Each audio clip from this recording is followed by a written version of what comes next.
Merci Léa d'avoir accepté mon invitation dans ce podcast. Et pour Ouais. commencer, j'aurais tout simplement envie que tu te décrives en une phrase ou quelques mots qui définissent la personne que tu es. Un mot, enfin, qu'on me répète tout le temps, c'est solaire. Ok, top.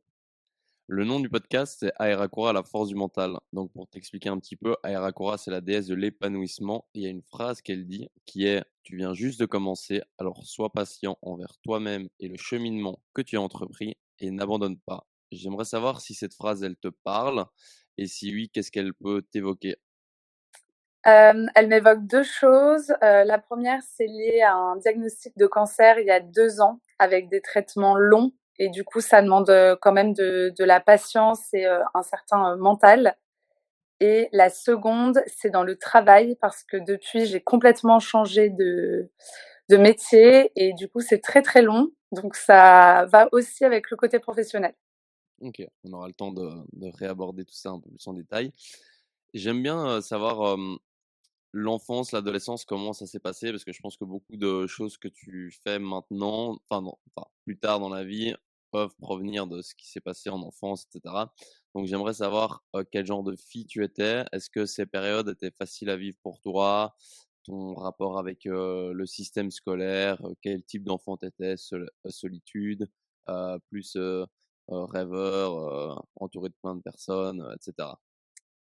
Alors, j'ai toujours été, le clown de la classe. Donc du coup, j'étais, très bien entourée, j'avais beaucoup d'amis, je rigolais beaucoup. Côté scolaire, du coup, ça leur plaisait pas beaucoup, ce, tempérament. J'ai jamais aimé, beaucoup l'école. J'aimais y aller pour retrouver mes amis, mais c'est tout.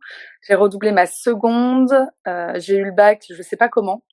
Et après, je suis entrée en école de communication parce que de base, je voulais ouvrir un restaurant, mais ma mère avait super peur de l'entrepreneuriat, donc je l'ai écoutée. Et après, voilà, école de communication. Et là, ça commençait à aller mieux, mais j'avais déjà 19 ans. Mais sinon, avant, c'était pas du tout ça.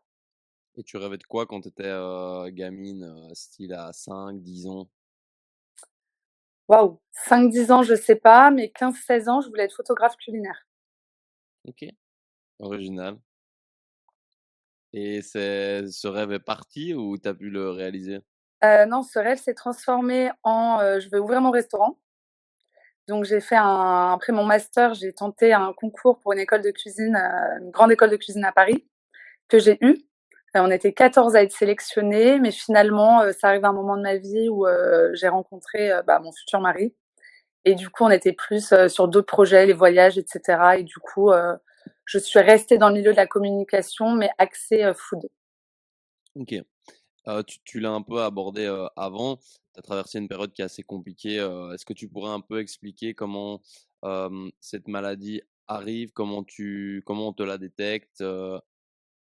Oui, alors je dois revenir quelques mois avant. On est en novembre 2021. J'accouche de mon premier enfant, donc d'une petite fille. À ces 1 mois, je commence à tousser. À ces 2 mois, je vais voir le médecin pour elle et donc j'en profite pour dire au médecin que je tousse beaucoup et il me dit que, mon test Covid est négatif, que, c'est l'hiver, que voilà, un sirop et ça va passer. Ensuite, j'ai eu le rendez-vous des 3 mois de ma fille, donc encore 1 mois après. Donc là, on est le 3 février 2022 et on est passé à un stade où je ne peux plus parler, je ne peux plus marcher vite. Dès que je m'allonge, je m'étouffe, je peux plus finir mes phrases. Enfin, c'est devenu invivable. Je peine à respirer, tout le temps. Et du coup, je lui demande une radio du thorax. C'est une copine qui m'avait dit de lui demander ça. Et donc voilà, le lendemain matin, j'ai fait une radio en me disant: «Bon, ils vont trouver ce que j'ai, je vais enfin avoir un médicament et on n'en parle plus», parce que je reprenais le travail 2 jours après, à la fin de mon congé mat. Et en fait, ce jour-là, j'ai fait une radio. On m'a découvert une masse au niveau des poumons. Donc là, pareil, je me suis dit: «Bon, bah, du coup, ça explique que je tousse», mais j'étais pas du tout inquiète ou j'étais dans le déni, au choix. Et j'ai fait un scanner l'après-midi et là, on m'a dit que c'était un cancer, du système lymphatique, c'est la chaîne ganglionnaire, stade 4.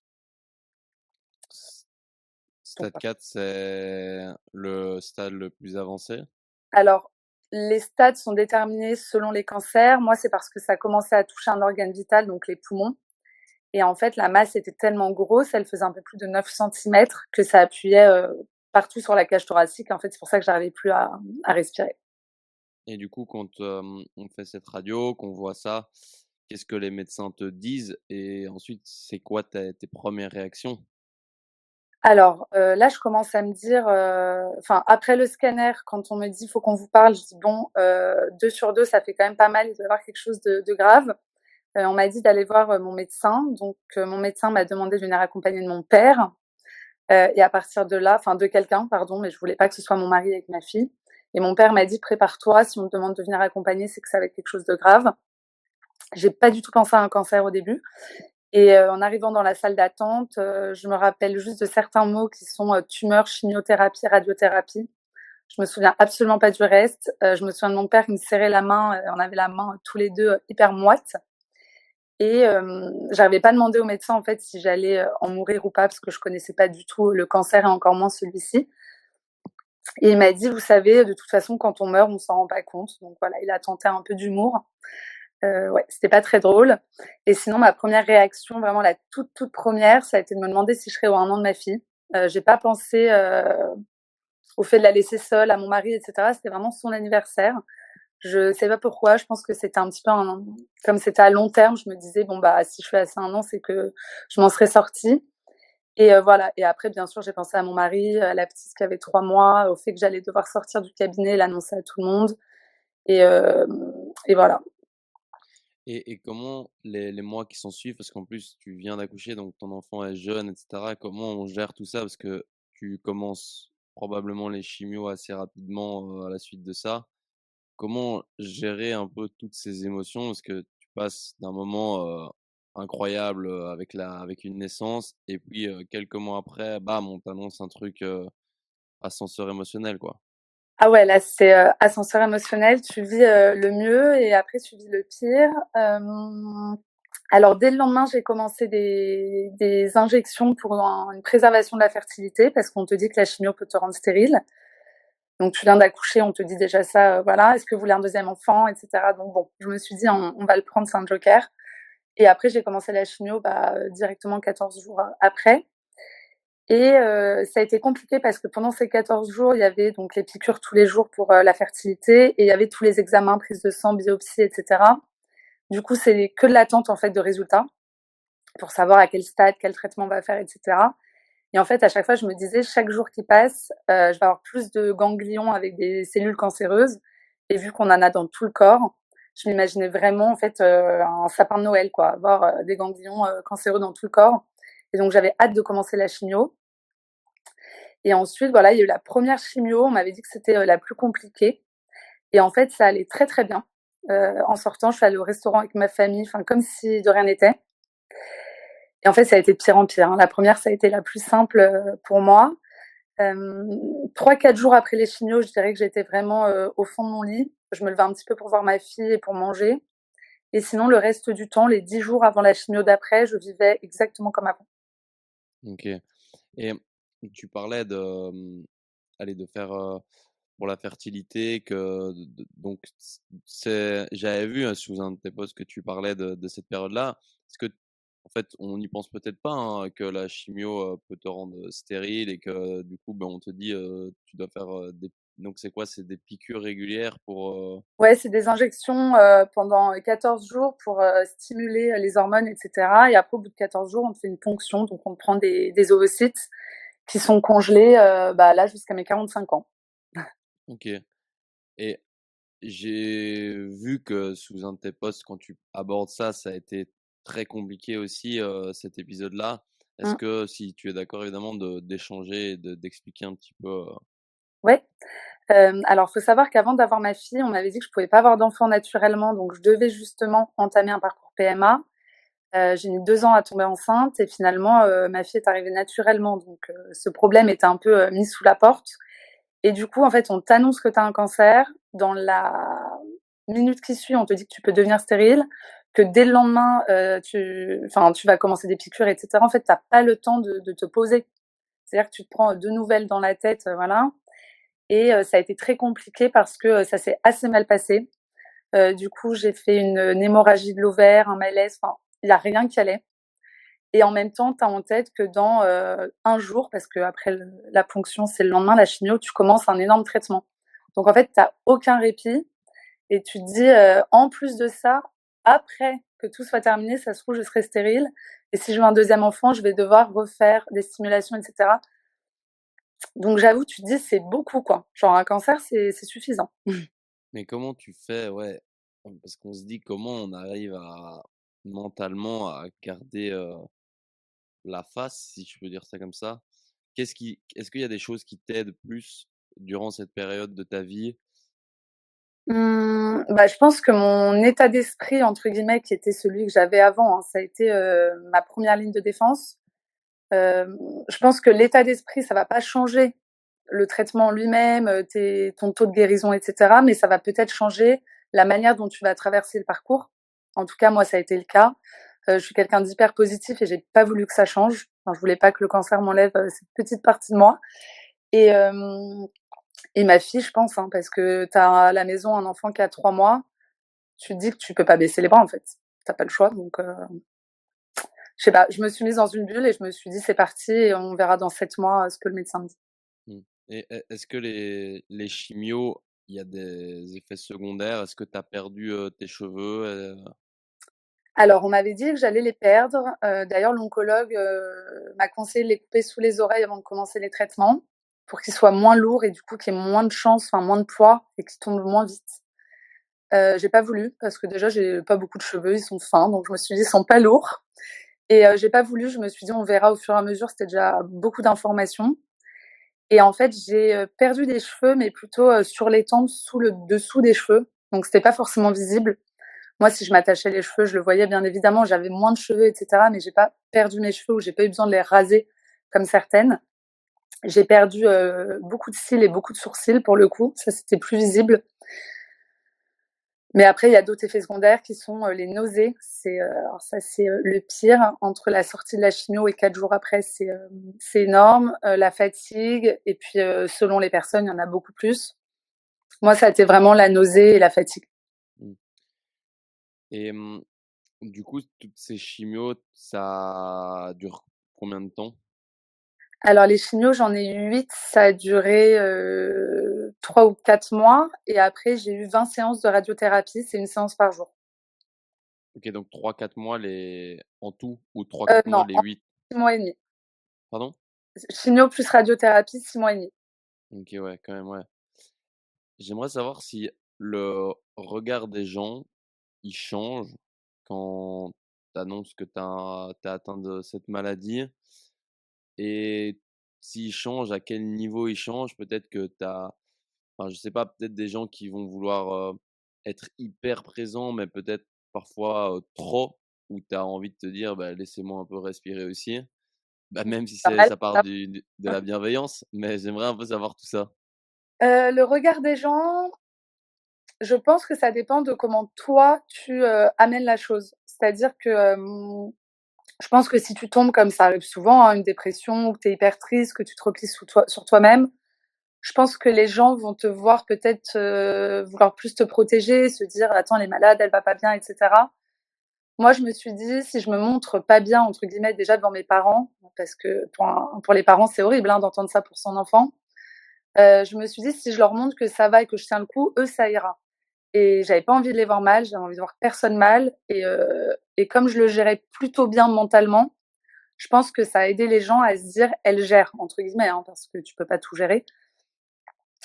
Donc ça a été, j'ai pas du tout senti de regard de, je sais pas, de pitié, même de bienveillance. Enfin, ils me regardaient comme d'habitude pour le coup.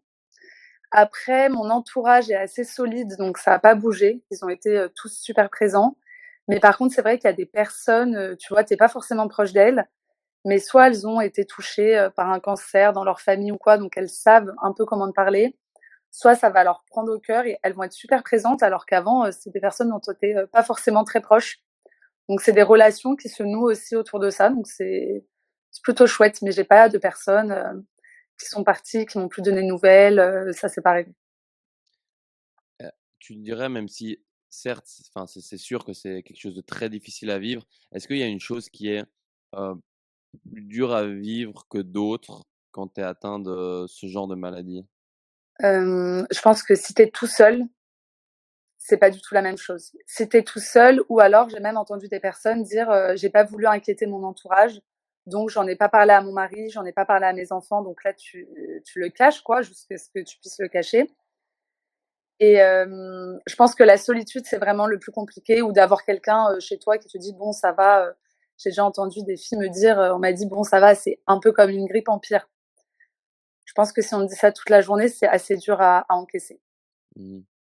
Est-ce qu'à l'hôpital, comme durant les chimios, je sais pas si tu restes un petit peu, plusieurs jours à l'hôpital?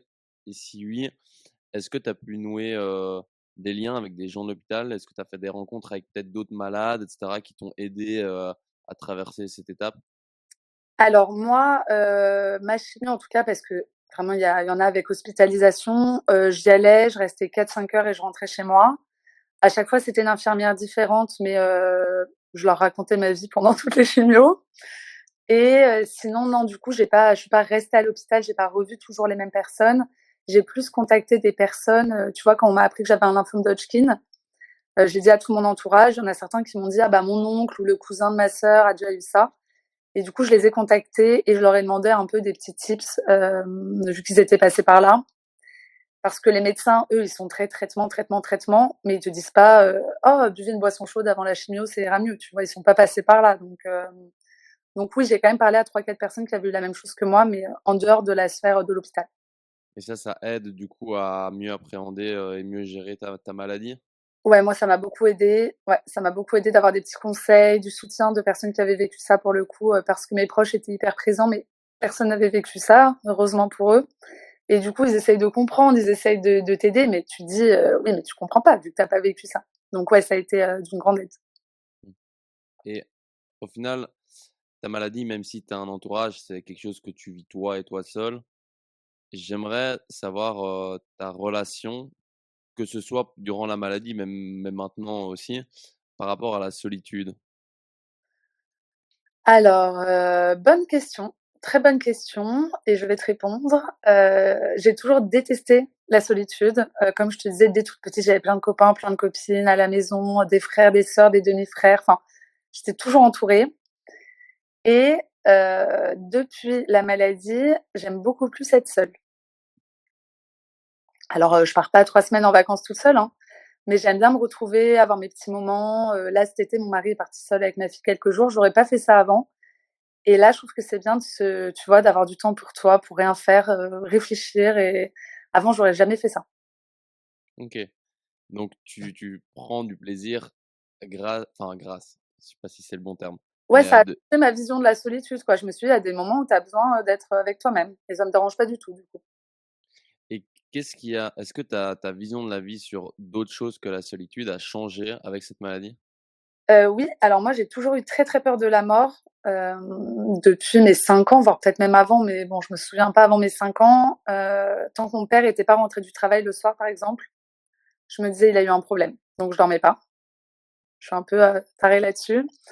Pareil, je me disais: «S'il y a une guerre demain, il va devoir aller à la guerre», donc je dormais pas, enfin, j'avais vraiment un gros problème avec la mort et d'y avoir été confrontée. Alors ça a été brutal, hein, ça a été, je me suis dit: «Bon, je vais mourir», mais depuis, j'ai moins peur. J'ai toujours peur, mais j'ai moins peur parce que je me rends compte que, ça sert à rien de se focaliser sur la mort et qu'il vaut mieux justement profiter de ce que j'ai aujourd'hui. Je le vois un peu différemment, du coup. Et est-ce que ça t'a permis de relativiser encore plus sur les petites choses de la vie? Peut-être les petits problèmes du quotidien, tu y prêtes moins attention ou même, tu apprécies plus des moments simples de la vie? Alors, alors je suis une râleuse, hein, donc je râle toujours pour des petits trucs, mais parfois je vais me dire: «Bon, c'est bon, on va pas en faire, tout un drame, go, on oublie». Par contre, désolée à ceux qui m'écouteront, mais quand j'entends des gens se plaindre, tout le monde a le droit de se plaindre, hein, chacun a ses problèmes, voilà. Mais quand j'entends parfois se plaindre pour, des trucs vraiment minimes, je me dis: «Purée, mais enfin, te plains pas pour ça, il y a tellement pire» et je parle pas que d'un cancer, hein, il y a plein d'autres choses, comme le cancer, mais je me dis: «Mais profite, te prends pas la tête pendant 3 jours pour ça, c'est pas grave, il y a bien pire, quoi». Donc parfois ça m'agace. Mmh, je peux comprendre. Et tu as mis un de tes posts, la phrase, heu: «Les blessures qu'on partage deviennent des cicatrices qui nous rapprochent». Ouais. Je trouvais cette phrase, belle, intéressante. Est-ce que tu pourrais peut-être un peu la détailler? Qu'est-ce que tu entends par là? Complètement. En fait, quand tu as eu un cancer, comme je te disais, tu aimes bien échanger avec d'autres personnes qui ont eu un cancer. Il y a plusieurs filles qui sont venues me parler quand elles ont su que j'avais un cancer. Elles venaient d'être diagnostiquées, donc tu vois, bah, je leur ai à mon tour donné des tips, je leur envoyais des messages de soutien avant les chimios et cetera. Et en fait, on ne se connaît pas, même sur les groupes Facebook et cetera, personne ne se connaît. Mais comme on a vécu la même chose, alors, pas de la même manière, parce que c'est différents types de cancers, différents stades et cetera. Mais en fait, c'est comme une grande famille. Comme tu sais ce que l'autre vit, alors pour le coup, l'annonce d'un cancer, c'est la même pour tout le monde, un tsunami. Et ben, je sais pas, automatiquement, ça te rapproche. C'est incroyable. Et moi, je le vois, bon, on en reparlera, mais par rapport à mon projet professionnel, j'ai beaucoup échangé avec des patients de tout âge, etc. Et j'ai l'impression qu'on se connaît tous, alors qu'on se connaît pas parce qu'on a ça en commun, quoi. Mmh. Il faut le vivre pour le comprendre. Justement, ton parcours professionnel, tu m'as dit au début du podcast que tu avais changé totalement de voie. Qu'est-ce que tu faisais avant et maintenant, qu'est-ce que tu fais? Alors avant, pendant 8 ans, donc je ne suis pas devenue photographe culinaire, je n'ai pas ouvert mon restaurant. J'étais chef de projet dans une agence de communication, donc en gros, tu gères tout. Tu gères tout, tout le temps. Dès qu'il y a un problème, c'est pour toi, faut se retourner rapidement, faut tout planifier et cetera. Faut être à 1000 à l'heure, donc moi ça m'allait plutôt bien parce que je suis plutôt active et puis j'en ai eu marre parce que déjà je voulais travailler pour moi-même. Faire des heures, c'est pas un problème, mais sans reconnaissance, ça devient un petit peu compliqué à un moment.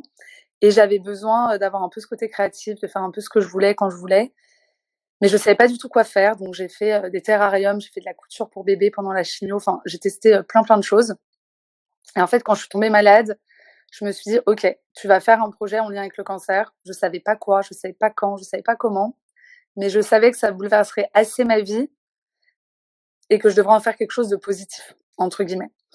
Et bref, bon, au fur et à mesure, je me suis rendu compte qu'il manquait énormément de choses, qu'il y a beaucoup de choses qui m'avaient aidée, etc. Et du coup, j'ai créé, enfin, l'application sort dans 2 semaines, mais c'est une application mobile qui s'appelle 4 février. Donc 4 février, c'est le jour où on m'a diagnostiqué et c'est la date de la journée mondiale contre le cancer. Donc voilà, c'était une évidence ce nom. C'est une application pour aider les patients et leurs proches à s'informer, à s'orienter à toutes les étapes de la maladie. Donc chacun a son entrée sur l'application parce que en tant que patient ou en tant que proche, t'as pas les mêmes problèmes. Mais en gros, pour te la faire courte, tu as un forum pour échanger avec toutes ces personnes qui vivent comme toi sur tous les sujets comme la finance, le couple, le sport. Enfin voilà, on a tous les mêmes problématiques. Tu as un espace de messagerie privée pour échanger avec certains membres. Tu vois, tu as plus d'affinité avec certains que d'autres, donc parfois tu vas vouloir passer en privé.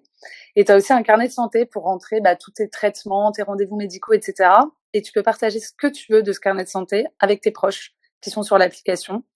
Les proches, ça les aide, eux, à suivre le parcours parce que désolé, c'est un bordel, hein, donc ils n'arrivent pas à suivre. Et ça permet de se dire, je sais pas, mon mari va avoir un rappel chimio dans 3 jours. Tu sais, le proche va pouvoir soutenir le patient en se disant, ouais, c'est vrai qu'elle a ça bientôt ou elle a un examen de contrôle, etc. Donc c'est aussi pour faciliter la communication entre le patient et l'aidant. Donc ça, c'est la première version. Et il y aura une deuxième version un peu plus tard pour être mis en relation avec des professionnels et être parrainé par une personne qui a terminé les traitements. C'est vraiment sur le soutien, l'humain. Ça ne prend pas la place d'un médecin, bien évidemment, mais ça va être cet à côté, voilà, vraiment la bienveillance, etc. Et moi, ça m'a beaucoup aidée. Et le fait là de travailler sur ce projet qui a été validé par des patients, des infirmières en oncologie, etc. Et ben en fait de travailler là-dessus, ça m'aide moi aussi à guérir en fait. L'après-cancer, il est beaucoup plus simple pour moi parce que j'ai un sens, j'ai un objectif. Et c'est toi qui as tout créé seul?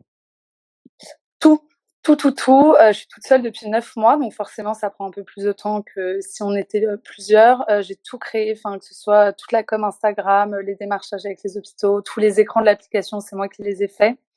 Par contre, j'ai fait appel à un développeur pour coder parce que j'avoue que j'ai commencé à le faire, j'ai regardé des tutos et je me suis dit: «Tu pas le temps. Tu pas le temps là, faut arrêter». Donc je suis accompagnée par un développeur quand même, sur le projet. Mais OK, sinon 100 toute seule. chouette projet quoi, donc en fait, au final, c'est comme tu le disais, c'est d'avoir un objectif. Ça, tu l'as mis en place, enfin, est-ce que tu bossais déjà dessus quand tu étais dans la maladie ou c'est vraiment post-maladie que tu t'es dit: «Je lance tout ça»?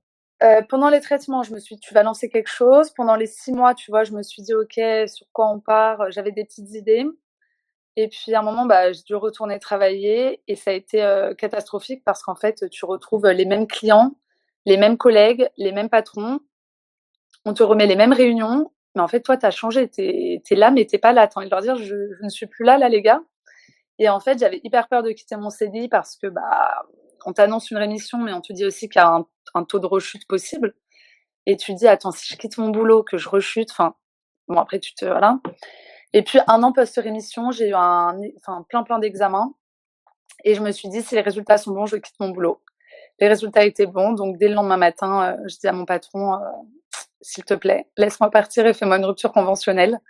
Et puis c'était parti, quoi. En fait, je me suis dit, il y aura toujours une crainte de rechute toute ma vie.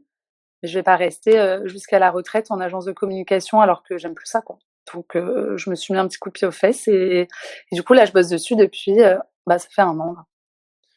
Quand tu dis, «Si tout va bien, je quitte mon job», tu pars du principe que si c'était pas le cas, tu le gardes pour, quoi? L'aspect financier, être, plus stable que de tout quitter? Ouais et être couverte surtout, être couverte, pouvoir, bah, retourner quand même, sur un CDI après parce que quand tu es malade, tu as quasiment, alors selon les boîtes, hein, j'ai appris, tu as un maintien de salaire à 100 plus ou moins longtemps. Moi, c'était 3 mois. Donc quand tu es en arrêt 10 mois, je te laisse faire les calculs. Tu as la sécu qui prend un peu le relais, mais c'est très, très peu. Donc pareil, si tu es tout seul, si tu as pas de conjoint et cetera, ça peut devenir très vite très, très compliqué. Donc d'avoir cette stabilité, on va dire, au retour, sur ce début d'après-cancer, ça m'a quand même permis, tu vois, de me poser un petit peu, de penser au projet d'application et 1 an après, en fait, ils te refont un gros, gros check-up. Donc je me suis dit: «S'il y a rien là, go, quoi». Et justement, c'est un sujet qu'on aborde, peut-être pas souvent, voire pas du tout, l'aspect financier. Est-ce qu'un concert, au final, ça te coûte beaucoup d'argent à toi ou il y a beaucoup d'aides qui te permettent de gérer tout ça? Alors, pour le coup, en France, on a beaucoup, beaucoup de chance. Honnêtement, tu as un cancer aux États-Unis, c'est pas la même. Tout est pris en charge, en tout cas, de mon côté. Après, je sais qu'il y a des traitements où tu dois acheter des médicaments, mais c'était pas mon cas, donc je peux pas en parler. Moi, tout a été pris en charge. Après, ben, tu vois, quand je commençais à perdre mes cheveux, je suis allée m'acheter des turbans. Tu en as certains qui sont pris en charge, ça dépend de tes mutuelles et cetera, mais bon, ça, je les ai payés. Si tu veux, bah, tu vois les vernis, les crèmes et cetera, il faut mettre les choses les plus neutres possibles. Donc il y a beaucoup de marques qui proposent des produits pour les personnes atteintes de cancer. Ça coûte cher, c'est pour ta pomme, tu plus de salaire et puis tu as quand même, bah, ta crèche à payer, tes courses, enfin, tu vois? C'est très compliqué, à ce niveau-là, c'est très, très compliqué, ouais. Et je trouve ça, intéressant, remarquable de quitter son job, du jour au lendemain. Je pense que beaucoup de gens peuvent être dans une situation où ils prennent pas spécialement du plaisir dans leur travail, où ils en prennent plus, mais ils se disent, «Ah, Bah, j'ai 45 ans, je vais quand même continuer, il me reste, que 20-25 ans à tirer». Comment tu fais? Enfin, qu'est-ce qui te pousse à te dire, «Je pars»? alors, bah, je t'ai dit, moi, j'ai toujours, été attirée par, l'entrepreneuriat, tu vois? Avec mes terrariums et cetera, donc je savais que je voulais aller vers cette voie. Ensuite, je mets, plutôt du temps à prendre des décisions, mais une fois que je les prends, j'y vais. Donc je voulais pas retourner en arrière là-dessus et en plus, ce métier me bouffait toute mon énergie, en fait. Tout, même ma bonne humeur, ça commençait à enfin, je commençais vraiment à même en dehors du travail, à être désagréable et cetera et je me disais: «Mais c'est pas possible, en fait, enfin, tu aimes plus ce boulot, tu as eu un cancer, qu'est-ce qu'il te faut plus là pour partir?» Et là, tu dis 13-25, 30 ans à tirer. Mais en fait, bon, je veux pas être, pessimiste, mais il t'arrive un truc demain, tu te diras: «Mais OK, ça fait 25 ans que je suis dans une boîte que j'aime pas». Tu vas, hier, j'étais à une soirée et quelqu'un a dit et ça m'a marqué: «Essaye et si tu échoues, tu te relèves, tu réessayes et au pire, tu vas mieux échouer». Tu vois? En fait, enfin, de quitter ton boulot ou quoi, c'est pas la fin du monde. Moi, toutes mes amies, elles me disent: «Oh là là, j'en peux plus de ma boîte, faut que je parte, mais le prêt immobilier, mais mes enfants». Bah oui, mais tu auras toujours un prix IMO, tu auras toujours tes enfants ou tu auras toujours quelque chose d'autre qui va t'en empêcher donc il y a pas de bon moment, faut juste y aller, quoi. Ouais. Parce que là, en plus, c'est même pas quitter ton job pour en ayant trouvé un autre déjà. Là, c'est créer quelque chose. Donc, ça veut Ouais, dire que vraiment, tu fais une croix sur la. En fait, tu sais pas ce que ça va te rapporter financièrement. T'as plus d'entrée et non. tu te dis, let's go, je lance mon projet en espérant que ça marche, quoi. Ouais, on a la chance d'avoir, si tu as assez travaillé, et cetera, avant, d'avoir le Pôle emploi, enfin France Travail, pardon, pendant 18 mois. Mais en fait, 18 mois pour monter un projet, c'est quasiment rien. Moi, il s'arrête bientôt. Là, je commence à me dire, c'est quand même stressant, tu vois? Mais je sais pas, je me dis si ça fonctionne pas, je trouverai autre chose, même si c'est pas ce que j'aime au début, mais tu as toujours moyen de retrouver un boulot, tu vois, pour quelque temps, même s'il te plaît pas trop. Mais à côté de ça, là, ça fait 1 an que je suis sur 4 février, 1 an que j'ai pas l'impression du tout de travailler et 1 an que je kiffe parce que, enfin, tous les matins, je me lève, je me dis, je travaille sur un projet qui va aider tellement de personnes que c'est, enfin, j'ai jamais aimé autant que travailler, quoi. C'est Est-ce que si tu n'avais pas eu cette maladie, tu serais resté dans ton boulot? probablement. Et du coup, ça en vient à une autre question. Hem, Est-ce que si tu pouvais choisir d'avoir vécu ou non cette maladie, tu choisirais quelle option? De l'avoir vécu. Ce que je trouve assez fou. Est-ce Mmh. que tu peux développer pourquoi? Alors, j'aimerais bien ne pas l'avoir vécu, au fond de moi, bien évidemment, hein, de pas avoir, voilà. Mais, ce qui est dur, c'est que tu dis ça a quand même chamboulé au-delà de toi tout ton entourage. On pourra revenir sur l'entourage, mais c'est aussi très, très compliqué. Donc ça, j'aimerais pas qu'ils le revivent. Mais moi, en fait, ça m'a permis de me redécouvrir, d'avoir plus confiance en moi, tu vois, d'oser quitter mon boulot. Je me ressens beaucoup plus, sur la famille, et cetera. Et ça va être bizarre, peut-être à entendre, mais je me dis que j'ai de la chance de l'avoir eu avant tout le monde. Je m'explique. On dit qu'il y a un homme sur 2 et une femme sur 3 qui seront touchés par un cancer au cours de leur vie, donc c'est beaucoup de personnes qui vont les avoir, entre 30, 40, 50, 60, 70 ans. Et je me dis, si je dois en avoir un, j'espère pas en avoir un deuxième pour le coup, mais je préfère l'avoir eu jeune parce que ça m'a permis de changer, tu vois, d'état d'esprit jeune en fait, et pas de me dire à 70 ans, merde, j'aurais dû faire tout ça avant. Donc c'est oui et non, mais au final, vu que la fin a été positive, bien évidemment, ça aide aussi à répondre ça. Ça m'a quand même, ça m'a enrichi. Tu penses qu'on a besoin de vivre des épreuves compliquées pour arriver à prendre conscience de ce qu'on veut réellement faire de sa vie? Oui, parce que je pense que si tu ne tombes pas, tu as aucune raison d'essayer de te relever. Du coup, tu stagnes en fait, tu vois? Tu vas pas essayer de repousser un peu tes limites, de voir les choses différemment. Tant que tout va bien dans ta vie, tu as besoin de rien changer. Tu trouves que les gens de la société, en tout cas que tu côtoies, donc en France, en Belgique, je pense que c'est un peu le même mindset. Est-ce que tu trouves que la majorité des gens sont pleinement épanouis dans leur vie et sont là où ils veulent réellement être? Non, pas du tout. Pour Enfin, quelle raison? autour de moi, je le vois, tout le monde râle en allant au boulot, tout le monde râle, parce qu'il y a 3/4 d'heure de métro, parce que, tu as un appart trop petit, parce qu'en fait, on dit toujours ce qui va pas. Et c'est pareil, pour plein de choses, hein, tu dis toujours quand ça va pas. «Bah, je t'appelle parce que ça va pas avec mon mec, je t'appelle parce que mon patron m'a saoulé, je t'appelle parce que» on se plaint de tout, tout le temps et c'est typiquement parisien aussi. Mais, alors qu'en fait, si tu as un autre état d'esprit, tu faut peut-être essayer de chercher un peu plus le positif dans une situation que le négatif. Parce qu'avoir le négatif tout le temps, ton cerveau, il se brouille quoi, tu vois? Et tu penses que c'est dû à quoi ça? Parce que logiquement, un être humain classique ne souhaiterait pas, enfin, souhaiterait être heureux, épanoui et pas avoir, à tout le temps se plaindre, même si je pense que certaines personnes prennent du plaisir, en fait, à le faire.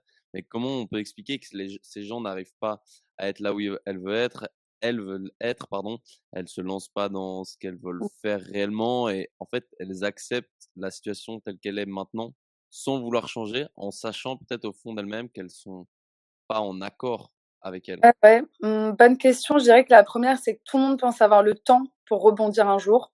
On se dit toujours: «Je le ferai plus tard». Enfin, ça, c'est vraiment une phrase, «Je le ferai demain, je le ferai plus tard». Sauf que demain, à tout moment, il t'arrive un truc et il y a pas de plus tard. Et le deuxième, je pense que pour avoir été comme ça et pour l'être encore un petit peu, hein, ça m'a pas non plus changé à 100%. On veut tout faire en même temps. On veut être sur tous les fronts, le travail, la location immobilière, les enfants. Hein. Et en fait, on fait un peu de tout très vite et on se concentre sur rien. Enfin, j'ai l'impression que on veut tout faire vite tout le temps. Et en fait, c'est pas possible comme ça. À un moment, ton travail, ça va pas, bah, concentre-toi dessus. Mets un peu les autres choses autour de toi en pause. Trouve un autre boulot, ça ira mieux. Et c'est un autre. Enfin, faut prendre un peu un par un les problèmes, parce que si tu prends tout d'un coup, tu résous rien. Et je pense que c'est pour ça que on a tous plein de petits problèmes en fait, et du coup, on râle tout le temps. Et tu dirais que c'est quoi qui empêche les gens ou qu'est-ce que tu dirais aux personnes qui justement n'osent pas lancer leur projet par peur, par exemple, de quitter leur job parce qu'ils ont une famille, etc. Toi, tu es l'exemple parfait parce que tu avais un CDI, un enfant, fille ou garçon, je sais Et plus, après, mais jeune, et un prêt immobilier, et tu décides de tout quitter pour lancer ton projet sans savoir si ça va marcher ou pas. qu'est-ce que je dirais? Je dirais: «Mais allez-y», parce que en fait, quand t'aimes pas quelque chose, je m'en suis rendu compte, ça se ressent même sur ton entourage. Tu deviens quelqu'un, tu vois, bah, tu râles tout le temps. Bon, mon mari dirait que je râle encore tout le temps, mais pas de la même manière. En fait, tu pas heureux et puis ça déteint sur tes relations, ça déteint partout. Et en fait, je sais pas, pour moi, il faut que enfin, je sais pas, pour vivre, tu as besoin d'être heureux. Donc si tu veux quitter ton boulot, quitte-le, tu vas toujours pouvoir rebondir. Je connais peu de personnes qui ont pas rebondi et au pire, tu repartiras en arrière. Enfin, c'est pas l'état d'esprit que j'avais avant, hein, mais pour moi, je sais pas, en fait, l'état d'esprit, il permet un peu de contrôler la situation et du coup, tu je sais pas, c'est ta vie, donc tu as toutes les clés en main pour, je sais pas, pour contrôler, ton quotidien. Et si tu pas heureux, en fait, la vie est courte quoi qu'il arrive, même si tu pas malade, et c'est ce que je me dis aujourd'hui. Tu pas malade, durant toute ta vie, mais c'est une chance, inouïe. Mais en fait, la vie, elle reste super courte, hein. Enfin, je veux pas être déprimante et cetera, mais tu vois, quand tu arrives à la fin, c'est pas un jeu, hein, c'est tu pas une nouvelle vie ou quoi, c'est terminé. Donc quand tu vas regarder en arrière, tu vas te dire, «En fait, j'ai rien fait de ce que je voulais», et je sais pas, je trouve ça, super triste. Tu as peur de l'inconnu? Je dirais que oui, j'ai peur, ça dépend dans quelle situation. Oui et non, ça dépend les situations. Maintenant, beaucoup moins, parce que tu vois, sinon je me serais pas lancée comme ça, C'est clair que là, tu vas clairement dans l'inconnu aussi. ouais, mais c'est cool, Mais je trouve que c'est challengeant. après, est-ce que, avoir un cancer, c'est un peu aussi aller vers l'inconnu et maintenant, bah, tu retournes vers l'inconnu, mais sous une forme beaucoup plus joyeuse parce que c'est un projet. Est-ce que ça t'a pas aidé aussi de connaître l'inconnu avec le cancer pour maintenant avoir plus simple pour, l'appréhender? Tu es psy? Non, non, tu as totalement raison, parce que quand on t'annonce que tu as un cancer, tu sais pas du tout ce que c'est, ou alors, moi, ma grand-mère, elle a eu un cancer, mais elle était très âgée et j'ai pas trop suivi le truc. Tu sais, que tu vas souffrir, tu sais que ça va être dur et cetera, mais on dit qu'il y a autant de résultats que de patients. En fait, chaque cas, un même cancer, tu vas avoir des traitements différents, des guérisons différentes, des effets secondaires différents et cetera. Donc ceux qui te disent, tu vois, j'avais mis une vidéo sur TikTok et on me disait, «Oui, bah, ça va, tu as de la chance, c'est un gentil cancer, il est doux». Alors un gentil cancer, je le redis, ça n'existe pas. On t'annonce que tu as un cancer, c'est pas gentil, point, fin de l'histoire. Mais je pense que oui, c'est complètement l'inconnu, et comme tu disais, quand tu sors un peu la tête de l'eau, ouais, je sais pas, je pense que tu te dis: «Bon, bah, c'est de l'inconnu plus positif peut-être», et ça contre un petit peu, les mois que tu as passés avant, où même si tu essaies de garder le contrôle, c'est clairement la maladie qui est dépendante de ce qui va se passer, tu vois? Donc peut-être que c'est ça, et c'est pour ça que j'ai moins peur de l'inconnu, mais c'est vrai que ça me fait moins peur qu'avant. Mmh. J'aime bien savoir, ta relation avec les médias, les informations et cetera, parce qu'on est dans un monde où on a des informations qui sortent de partout. Mmh. Hem, J'aime bien prendre l'exemple des journaux télévisés, que ce soit écrit ou, à la télé, qu'on te bombarde beaucoup d'informations qui sont anxiogènes, négatives, je trouve, majoritairement. Et j'arrive pas trop à comprendre pourquoi, parce que je me dis: «Le but de ces émissions, c'est enfin de ces chaînes, c'est de gagner de l'argent». Mmh. et on te montre que des choses négatives. Donc à se Ouais. dire que si c'était des choses positives, elle gagnerait moins d'argent et donc on en vient au problème qui selon moi est pourquoi ça veut dire que les gens veulent des infos négatives, anxiogènes et c'est ce qui rapporte plus d'argent que si on te donnait du positif. Ouais, alors je pense, bonne question. Bah, tu vois, je te disais tout à l'heure, tu parles beaucoup plus du négatif. Je te disais, bah, je sais pas, mes copines, allô, ça s'est mal passé avec machin. Quand tu vas dans un restaurant, alors moi, si j'ai bien mangé, je vais pas mettre de commentaires. Ou bon, je peux, mais il y a que des commentaires négatifs parce que les gens se disent, ah, c'était pas bon, je vais mettre un commentaire. Ils se disent pas, ah, c'était trop bon, je vais mettre un commentaire. Tu penses toujours négatif. Et peut-être, je sais pas, moi, de voir un peu ce qui se passe dans les autres pays, tu te dis, c'est horrible. Mais peut-être que tu dis, du coup, moi, ça va. Tu vois, c'est moins pire. Et peut-être que les gens, ça les aide à aller mieux dans leur quotidien qui va peut-être pas, hein, comme on dit, il y a plein de choses qui vont pas, mais de te dire, waouh, bah, là, ils sont en train de vivre la guerre, bah, nous, ça va. Alors qu'en fait, c'est pas si loin et ça va pas du tout. Mais c'est vrai qu'on préfère toujours lire des choses négatives que positives et je ne sais pas pourquoi, c'est vrai. Et d'ailleurs, ça me fait penser, tu vois, il y a beaucoup de personnes sur Instagram qui ont ouvert des comptes quand ils ont eu un cancer. Ils sont maintenant à des centaines de milliers d'abonnés. Et en fait, les deux là que j'ai en tête, quand ils ont annoncé leur rémission, donc ils ont dit ça y est, je suis guérie, ils ont perdu énormément d'abonnés. Et je trouve que c'est dingue parce qu'en fait, tu dis ok, les gens ils étaient juste là pour suivre ses effets secondaires et savoir quoi si elle allait mourir.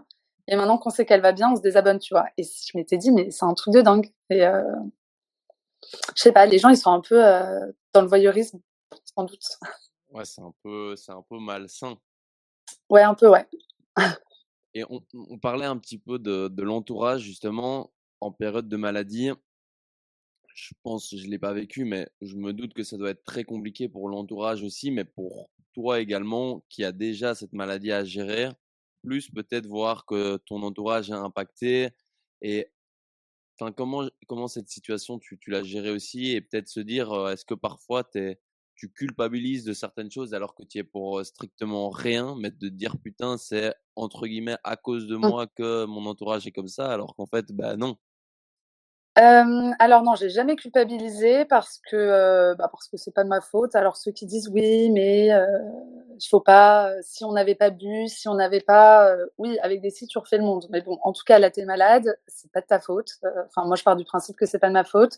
Alors oui, c'est hyper dur de voir tes proches pleurer, s'inquiéter et cetera. Je pense, le pire limite, parce que je dis toujours que nous, on se blinde en tant que patient, tu vois? On se dit, bon, bah, faut partir dans les traitements, c'est parti. Mais ton entourage, il est passif. Tu vois, il a pas le contrôle sur rien. Il sait pas comment t'aider. Il sait pas comment te parler. Il sait pas ce qu'il faut faire, ce qu'il faut pas faire. Et en plus de ça, il reçoit pas de soutien ou très peu parce que les gens prennent des nouvelles du malade. Alors que moi, je dis toujours, mon mari, il l'a vécu, et même mes parents, mon frère, ma sœur, ma meilleure amie, en fait. Ils prenaient des nouvelles tous les jours. Enfin, tu vois, ils te voient vomir, ils te voient pleurer, ils te voient stresser, mais ils peuvent rien faire. Et pour moi, le rôle de proche, il est pire, quoi. Il est beaucoup plus compliqué. Et d'ailleurs, j'avais fait des entretiens avec des proches qui disaient, bah, il y en a une qui me disait, là, mon mari a un cancer du poumon. C'est dur, je sais pas quoi lui dire, et puis j'ose pas prendre du temps pour moi, j'ose pas lui dire parfois j'ai besoin d'aller marcher 15 minutes, de voir une amie, etc. Parce que je culpabilise de prendre du bon temps si mon proche est pas bien. Et moi, je disais à mon mari: «Mais sors aussi t'aérer la tête». Enfin, à un moment, tu vois, chacun doit prendre du temps pour soi et lui aussi, il avait besoin d'évacuer, de voir ses potes, de boire un coup et cetera. Et du coup, l'aidant, il sait pas quoi faire, il se met dans une bulle et il est complètement, à 100 pour le patient et je pense qu'ils s'oublient beaucoup aussi et que leur rôle, il est mais hyper, hyper, hyper minimisé, en fait. Et pour rebondir un peu là-dessus, même si je sais que chaque personne est différente, mais quand tu es malade, qu'est-ce que tu as besoin ou pas besoin? Alors c'est très compliqué parce que tu peux avoir besoin de quelque chose et 1 heure après, tu en as plus besoin. C'est-à-dire, parfois, j'avais besoin que mon mari me dise avant un rendez-vous, «Ça va aller» et il pouvait me le dire 3 jours plus tard et je lui disais: «Mais comment ça va aller? Enfin, tu en sais rien que ça va aller, tu es pas médecin, tu as pas vu mes résultats». En fait, tu deviens un peu bipolaire, tu deviens aussi un peu, désagréable C'est pour ça que c'est bien de parler avec des personnes qui vivent comme toi, parce qu'entre nous, tu vois, je parle avec beaucoup de nanas là, et le ça va aller, j'avais fait un post là-dessus. Les proches, ils comprennent pas trop, et tous les patients, ils disent, mais oui, le ça va aller, on peut plus l'entendre en fait. Mais t'en veux pas à l'entourage, parce que qu'est-ce que tu veux dire d'autre que ça va aller? Tu vas pas dire, bah écoute, va à ton rendez-vous, si les résultats sont nuls, on verra. Enfin, tu vois, t'as besoin d'être optimiste aussi. Et donc, en fait, tu sais pas vraiment de quoi tu as besoin, parce que ça dépend de ton mood, ça dépend du moment où tu en es dans le parcours. Mais il y a un truc qui est sûr, c'est que tu as besoin d'une oreille, quoi. Tu as besoin que quelqu'un t'écoute, même s'il parle pas, soit pour décharger tes émotions, soit pour pleurer, soit pour parler de complètement autre chose. Quand je voyais ma meilleure amie, souvent on parlait pas du tout du cancer. Mais tu as besoin d'avoir une oreille, je trouve. Que ce soit un proche ou quelqu'un qui a vécu ça, que tu connais pas, mais de pouvoir te libérer un peu de tes émotions, quoi. Ça doit être compliqué de savoir, tu envie d'être optimiste, mais peut-être que la personne malade, elle te dit: «Mais vous me faites chier avec votre Ouais. optimisme, c'est la galère là, vous êtes pas réaliste». Ouais, je pense que dans certains cas, bah, même quand tu rechutes et tout et qu'on te dit: «Ça va aller», tu as envie de dire: «Tais-toi, quoi». Enfin, tu vois, là, je suis en train de rechuter, donc non, c'est que ça allait pas. Et c'est pour ça que moi, je voulais absolument garder cet optimisme aussi pour le transmettre à mon entourage, parce que j'avais pas envie qu'ils soient, 6 pieds sous terre. Mon mari, il a dû pleurer, 2 fois devant moi. Mes parents, je crois une fois quand je leur ai annoncé que c'était un cancer. Mais sinon, je pense qu'ils ont versé des litres de larmes derrière moi, mais que pareil, de leur côté, ils ont pas voulu, tu vois, me projeter ça sur moi. Donc chacun de notre côté, on a fait ce qu'on pouvait, je pense, sans se le dire. Une question qu'on peut, souvent, se poser, mais comment tu définirais le bonheur? Franchement, le bonheur, être en bonne santé, entouré des personnes que t'aimes, et faire des voyages, parce que c'est très important les voyages. Mais après, je dirais pas besoin d'avoir d'argent, et cetera, parce que je trouve que c'est faux. Heu, L'argent fait pas le bonheur, mais il y contribue. Mais voilà, avoir le minimum pour être entouré de tes proches, profiter de la vie et être en bonne santé. Enfin, tu vois, quand Nouvel An, on dit allez, bonne année, bonne santé, on dit tous ça un peu sans réfléchir, mais en fait, c'est le seul truc que tu peux souhaiter à quelqu'un, quoi. Et justement, tu parlais des choses matérielles. C'est quoi enfin, est-ce que pour toi, on peut être heureux sans, posséder énormément de choses matérielles? Oui, parce que je pense qu'on peut être riche autrement. Bah, je disais les voyages, c'est important parce que c'est une autre culture, d'autres manières de voir la vie, et cetera. Et nous, on a fait beaucoup de voyages. Ça, enfin, je trouve ça incroyable de voyager, et je trouve que ça t'apporte une richesse énorme. Et tout ce qui est au niveau de l'argent, je pense pas que tu aies besoin d'avoir des millions sur ton compte en banque. Après, moi, je le vois là, bah, avec la maladie, ou même là, avec l'entrepreneuriat, c'est très dur de toujours devoir penser à ton compte en banque, d'être à découvert, et cetera. C'est très dur aussi, c'est pesant et ça te prend la tête. Je pense qu'il faut un juste milieu pour bien vivre, mais après, tu as d'autres richesses autour, bah, les moments en famille, et cetera, qui sont souvent sous-estimés, à mon avis. Après après quoi tu cours aujourd'hui? Moi, juste là, vivre, faire tout ce que j'ai envie de faire, et arrêter de toujours penser, comme je te disais au début, à la mort, et dans 10 ans, je vais avoir 40 ans, et cetera. Je disais, moi, depuis 2 ans, ça fait 2 ans que je suis contente de fêter mes anniversaires. Avant, je me disais: «Oh, 1 an de plus, 1 an de plus», alors que j'avais même pas 30 ans. Et là, tu vois, ma mère, elle fêtait ses 60 ans il y a pas longtemps. J'ai cru qu'elle allait nous faire une dépression, et je lui disais: «Mais tu as une chance incroyable de fêter tes 60 ans». Il y a des gens qui ne fêtent pas leurs 60 ans. Donc en fait, chaque année que tu fêtes, c'est une année, où tu as vécu, où tu as pas été malade, et cetera. Donc je sais pas, en fait, ça fait vraiment voir les choses autrement, hein. Mmh. Tu des regrets dans ta vie jusqu'à maintenant? Non, Tu vis sans non. regret? Enfin, je pourrais te dire: «Oui, j'aurais voulu quitter mon boulot plus tôt, et cetera», mais en fait, tout ce qui s'est passé m'a amenée là où je suis aujourd'hui, et comme aujourd'hui, je suis super bien, ma réponse, définitive, mon dernier mot sera: «Non, pas de regret».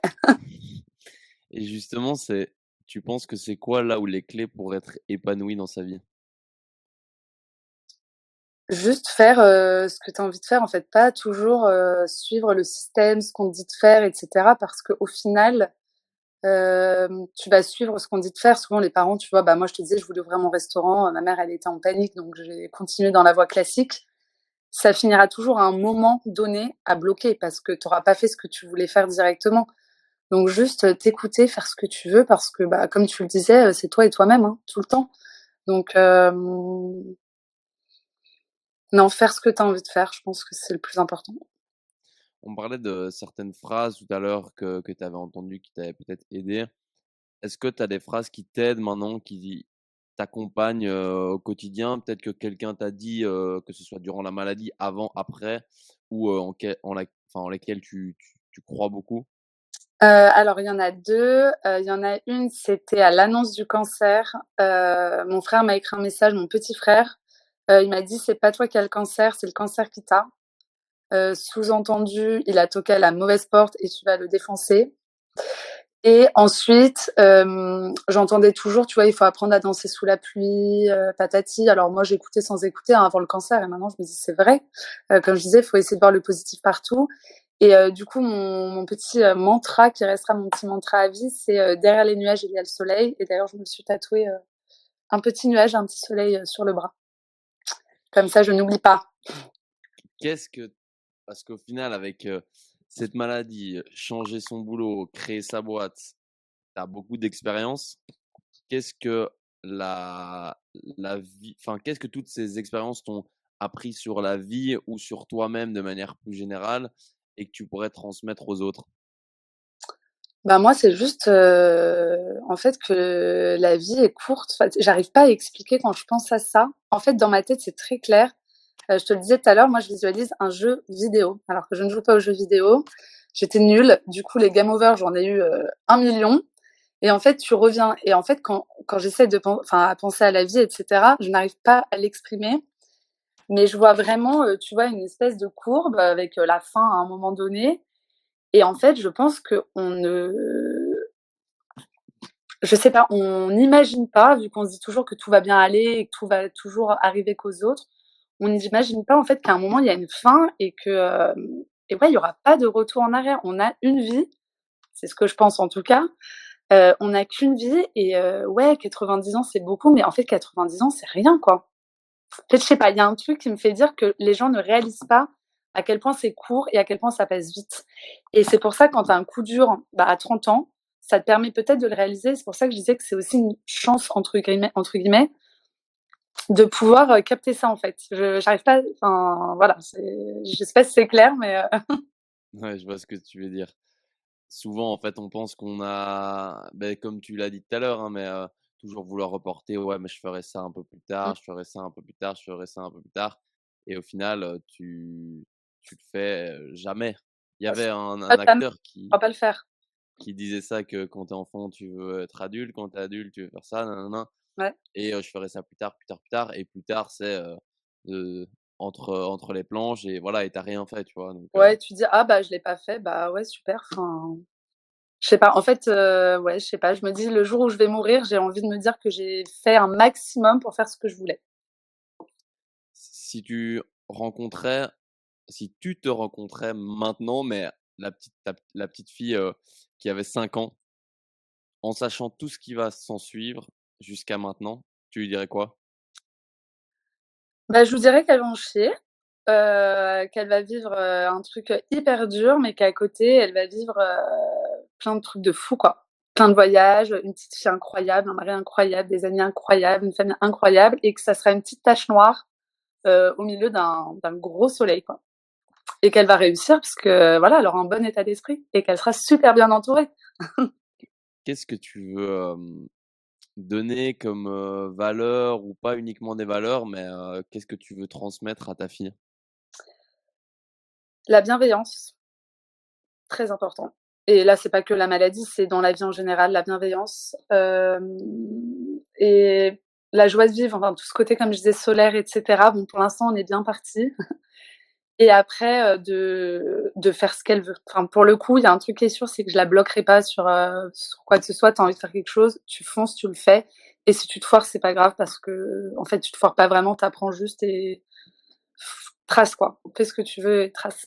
Ça, je trouve ça bien parce que, comme tu le disais, tes parents, par exemple, ils souvent, je pense que l'entourage proche veut un peu te brider et veut En que tu fait. sois, sécurité, sécurité, sécurité, alors qu'en fait, rester là-dedans, pour moi, fait que tu agis comme tout le monde sans réellement te centrer sur toi-même et savoir ce que tu veux faire et en fait, bah, c'est un peu, triste de dire ça, mais ça veut dire que tu vas finir comme tout le monde et Ouais, je pense que ça reste que mon avis là-dessus, mais la majorité des gens, comme je te le disais tout à l'heure, sont pas spécialement 100 épanouis. Donc ça veut dire qu'en fait, tu suis ce mood-là pour, au final, ne pas être épanoui parce que tu as peur de risquer un truc, sans savoir ce qui va arriver. Mais ceux qui l'ont fait sont plus heureux et en paix avec eux-mêmes.